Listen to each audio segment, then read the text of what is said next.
A title: Inviting Older Adults to Review Policies and Practices. What strategies would you suggest for advocates who want to provide a more welcoming atmosphere, a more culturally inclusive atmosphere? What would you suggest? Ann Menard, CEO, National Resource Center on Domestic Violence.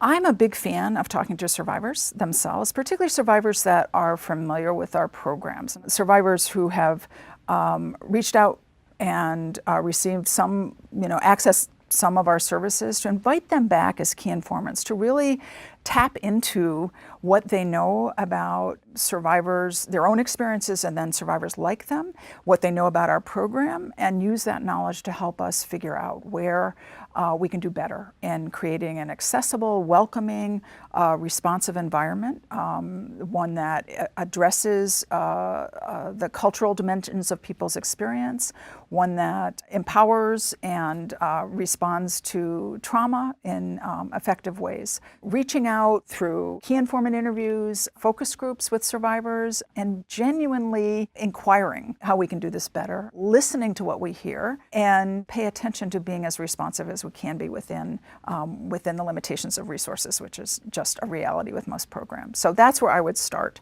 Sue Hall Dreher, consultant, formerly director, Sexual Assault Support Services of Midcoast, Maine.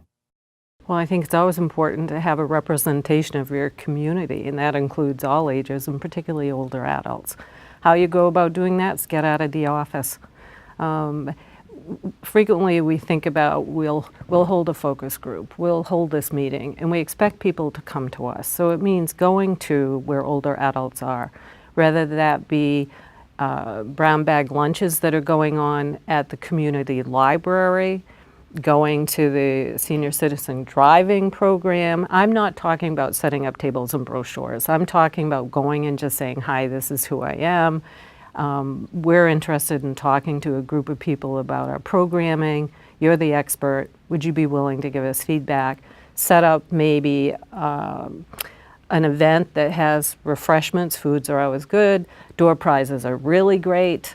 And just being creative with getting out of the office. Now, that may be easier for some programs, particularly if you're in a more urban setting. More rural estates, that may not be as easy. So figuring out where the gathering places are. Would it be important to get the input of older individuals into that work, into those policies? And again, how would one do that? The answer is yes, and that means getting them involved on the board of directors. There may be other volunteer opportunities in the organization, and going to established groups. There are established groups of older adults, whether it be through Area Agency on Aging, whether it be on the brown bag lunches I've referenced, whether there may be existing, in our state, there are existing triads that are law enforcement based with community partnerships around prevention and response to safety for older adults.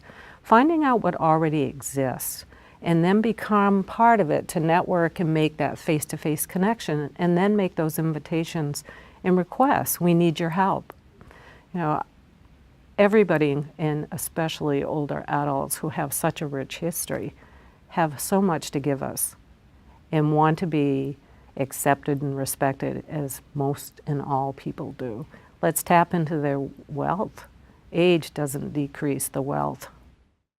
Logos appear. NCALL, www.ncall.us. Terra Nova Films, terranova.org. Funded by the U.S. Department of Justice, Office on Violence Against Women and Elder Justice Initiative. www.justice.gov/elderjustice. A disclaimer. This project was supported by grant number 2014 AXTA K050, awarded by the Office on Violence Against Women and by the Elder Justice Initiative, U.S. Department of Justice. The opinions, findings, conclusions, and recommendations expressed in this program are those of the authors and do not necessarily reflect the views of the Department of Justice, Office on Violence Against Women, or the Elder Justice Initiative.